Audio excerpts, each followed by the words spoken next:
right, we're sitting down with Uncle Yo now.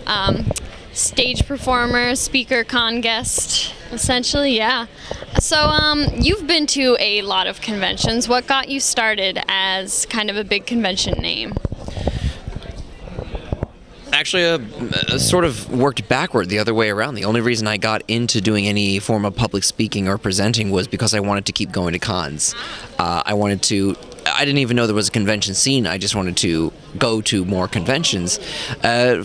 Spring of 2006, I had just gotten heavily into comic books, and another friend of mine from college said, I'm going to New York for the weekend. I'm going to go to the city, and there's a thing called Comic-Con at what's called the Javits Center.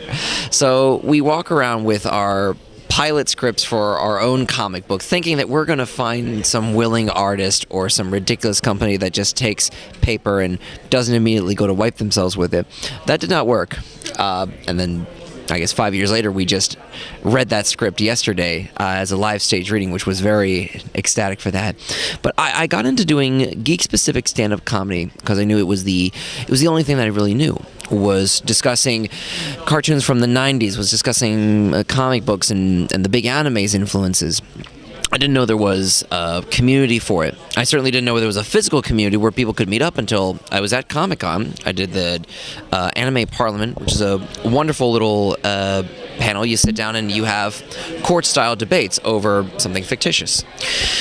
They said, you're pretty good at this. Did you ever want to go to another convention? And I look up online and there are multiple conventions, at this point there's almost guaranteed 2 anime conventions every weekend of the year throughout America alone, excluding comic book role-playing, excluding Star Wars, Star Trek, at this point Doctor Who, nationally and internationally conventions that can happen almost every weekend, even holiday weekends. Before I knew it, give it a year of traveling around, doing a lot of first shows, getting invited back, positive fan feedback, and then this was just an example of how YouTube works so well. One fan puts up a video, and the second fan puts up a video, and I've been emailed multiple times by people in states I didn't even know were still part of the union saying, I've shown, you're pretty big over here at my school, how can we get you over? So it was very much a backward thing. I didn't expect this to be big at all. I've always loved comic books. I've always wanted to just discuss anime, and the only way to go was to go where the fans go. And before I knew it, I would be invited to events that needed someone to speak about pop culture or Japanese culture, not claiming to have any say or stand or command or knowledge of the following. I knew what I liked, and it was what everybody was dressed as, was recognizing it. 5 years later, here we are. Have you ever been invited to a convention outside of the United States to be a guest? I just had a first invite up in Canada for February.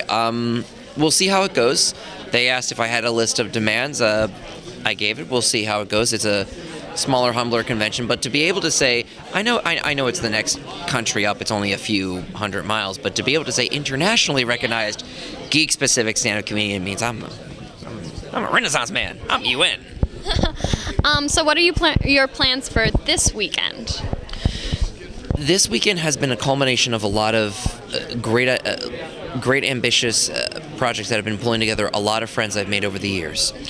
Yesterday was the big one that I had been worried about for the last 5 years. I mentioned right at the beginning I had a script in my hand for the pilot of a comic book series.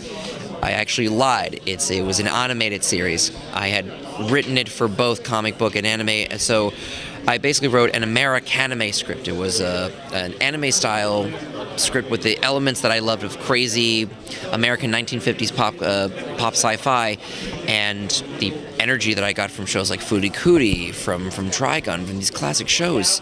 Well, they're classic now. Back in my day when they were new. I had commissioned friends to draw the characters. We had those printed out on enormous billboards. Thank God for my girlfriend and her patience at the printing press. We put those on poster boards. I had a friend at a theater company cast friends that she knew and trusted who had excellent voices. We put them up on stage upstairs at the New York Anime Festival, and we did a live reading of the pilot to an animated series, and I've never heard of anything like that happening before. I owe a lot of people more arms and legs than I can regrow, and it's just a hope to see where it can go. It was really just a thought of, can we do this? I have no prospects of the show being developed or picked up by a producer or being animated, but just to know that a fan can put their work out there and to have an enormous crowd like that show up with interest is encouraging enough to keep going. Besides that, we have 3 costume contests, Friday, Saturday, and Sunday at the Hasbro Kids stage. It's all big prizes that are all judged by audience participation. Last year, yesterday, mixing up my times now, which is appropriate because my first winner was Idris, who is the animated voice of the TARDIS from Doctor Who.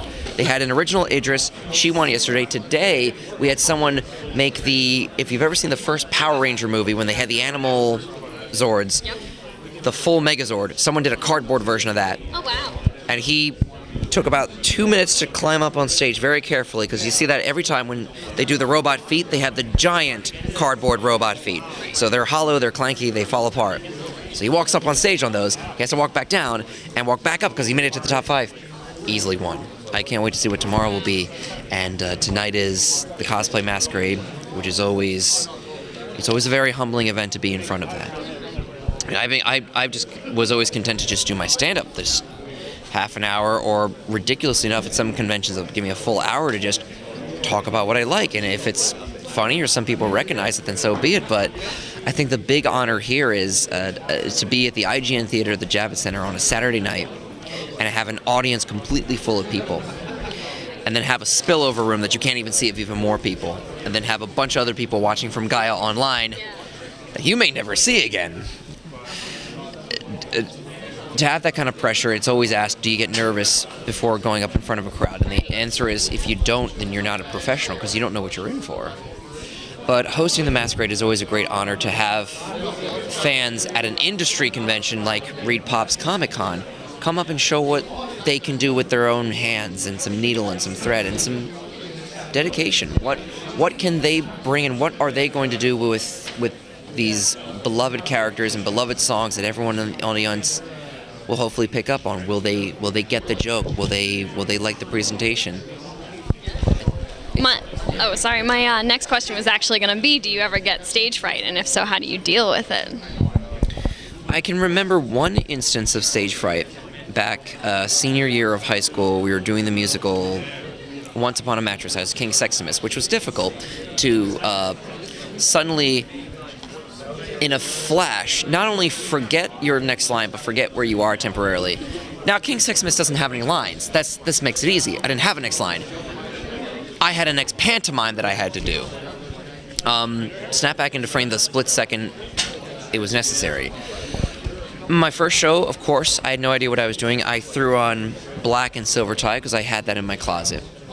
It was very comfortable. It was very light. I could breathe, so I did it again. And before I knew it, it was iconic. Everyone was asking, so you wear this all the time, don't you? I have multiple shirts, multiple pairs of pants. And now I have multiple ties, which is a wonderful selection. You always get nervous at first, because at a convention, especially because I'm Geek Central, I don't talk about regular topics. I'm not trying to get up in front of an audience and say, did you hear about this? Did you hear about the Casey Anthony case? What about this Republican race? What about this hurricane? I'm up there. Has anybody played the new Pokemon? Like, before I can even go into a bit, I have to ask, has anyone done this yet? Has anyone seen this yet? And thankfully, with video games being completely mainstream in pop culture, with anime and comic book movies being the summer blockbuster movies to see, my job has gotten so much easier. But it used to be gauging what the audience was dressed as, especially at anime conventions where everybody's in costume. If you you see the big thing that everyone's wearing, gather enough material, and by the next year, everyone else has heard about it. So everybody else is either a hardcore fan or a new fan or knows it well enough for you to be able to play off of it. Yeah, it determines how specific I get with the joke. I was going to ask, have you picked a favorite convention yet? Neat. Favorite.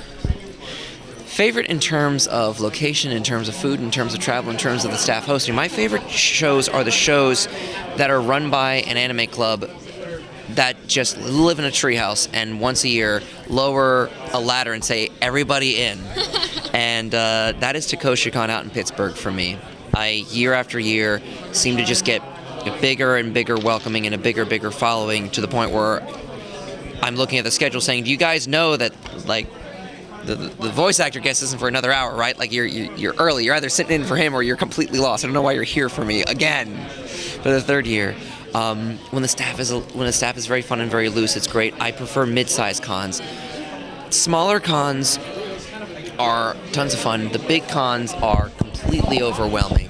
A nice medium-sized con, if you've got less than maybe 2,000 people, anywhere between 500 and 2,000 people, is like this continuous party. You see the same people, and you just keep passing them in the hall. And they're friends that you've either done the panel with a bunch of times, or they're just friends that you're seeing the panel for the 5th time, or they're doing the new costume, or they're doing the old costume. And eventually you can just wander out, get a meal, and finally sit down with and start bonding over something that you recognize them for. I see someone dressed as something that I like, and I instantly know there's common ground. I almost wish that they had it in bars. It just makes it so much easier to pick up strangers if they're dressed like something that you know. Right. Because anywhere else, you wander around New York City, that's a great shirt, I know what that shirt is from. Oh, I get, well, you have to get off the subway train or wait for the next elevator. You get weird looks from people. Right. This is people are flashing their feathers, they're throwing out the peacock tail saying, this is what I like. Do you like it as well? It's gaydar for geeks is what cosplay is, basically. It's fantastic. I know. I was going to ask, what do you think of Comic-Con so far? The costumes, the crowd, the attractions? The crowd is fascinating because you have a very interesting pie chart of people who are just here for Saturday, just for the industry, just to meet the Avengers, just to meet big Hollywood actors. Some people blending over to that in a Venn diagram. You have comic book fans who are here to start collecting. They're not in costume. You have the promo people who couldn't care less about about the fandom. You can walk up to half the booth babes and reference directly or quote directly what they're dressed as. They will say, "I'm a temp." Have note card. Then you'll see the people in costume who are trying something, who are standing in the middle of a hallway, and they haven't moved for an hour because people are still taking photos of them. And they're trying desperately to get to a panel and get something signed. And those are the people who are going to come year after year, who bring in more friends, who might bring in, you have the hardcore fans who will go to a smaller local convention. And then you have the larger fans from the tri-state area, and then you have people who have traveled just to see the size of the crowd. And it's almost like this building firestorm or this hurricane. The more that begins, the bigger the core comes, and just by the gravitation of so many people coming together to jab, it's more and more people start brushing in and get interested in it. It spreads. It's geek culture, and nerd culture is steadily becoming pop culture. It is, and isn't that just great for all of us? Yeah. It is. All right, well, I think that was fantastic. Thank you so much. Shauna, it's been a pleasure meeting you. Thank you. You as well. All right.